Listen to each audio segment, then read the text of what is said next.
Boa tarde, essa é a nossa análise parcial do projeto realizado em aula de medição de temperatura com gravação de dados com Arduino e LabVIEW, realizado nas aulas de laboratório integrado do professor Hugo Bernardes.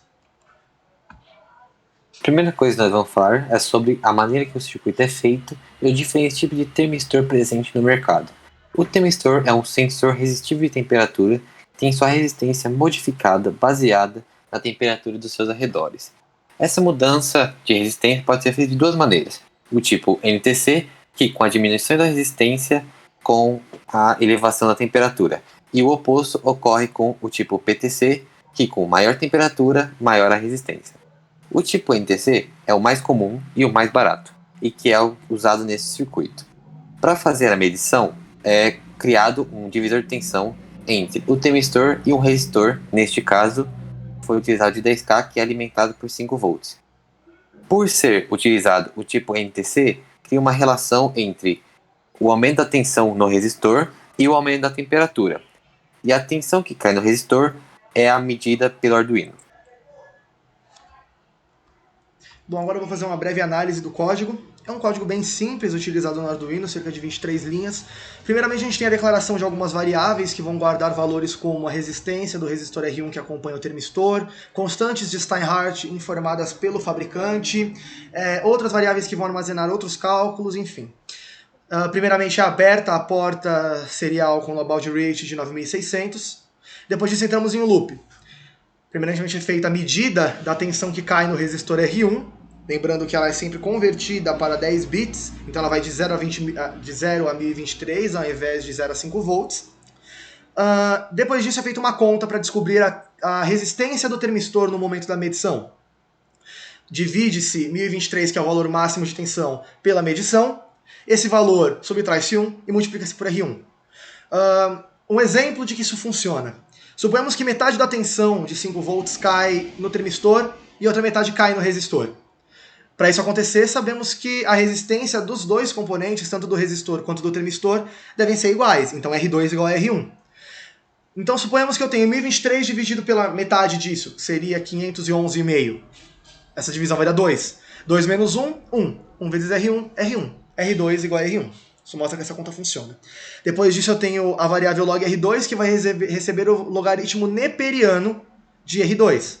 Sim, neperiano, não é base 10, por mais que pareça. Depois disso é feita uma conta utilizando a equação de Steinhardt.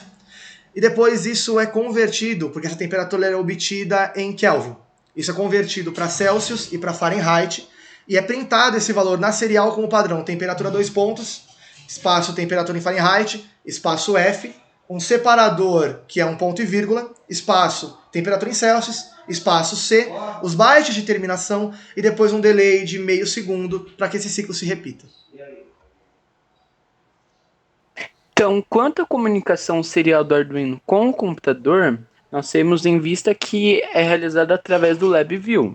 E ele vai tratar, obter e efetuar as devidas gravações desses dados. A comunicação ela começa com um bloco configure serial port, que vai iniciar a comunicação com os protocolos já definidos.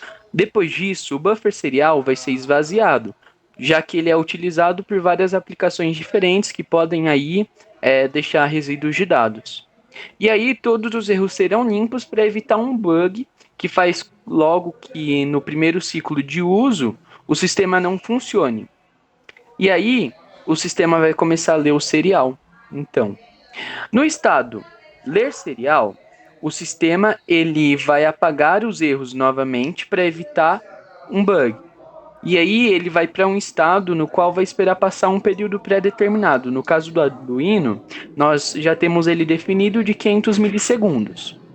Depois disso, todos os bytes serão lidos, que estão na serial, né? E eles vão para um sub-VI que vai separar a string e vai extrair somente a temperatura e também vai convertê-la em Celsius, Kelvin ou Fahrenheit.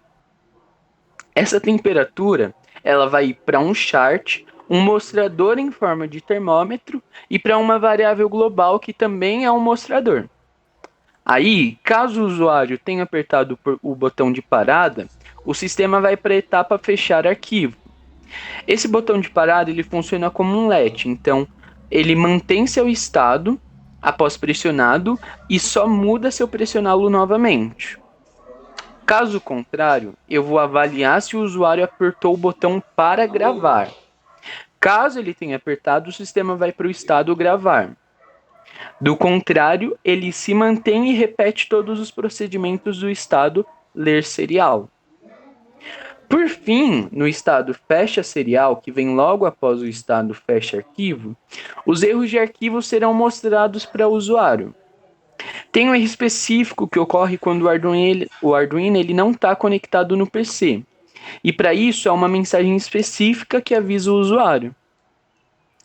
Agora, caso o software ele estivesse em sua versão final, sendo executada pelo usuário, o software seria fechado.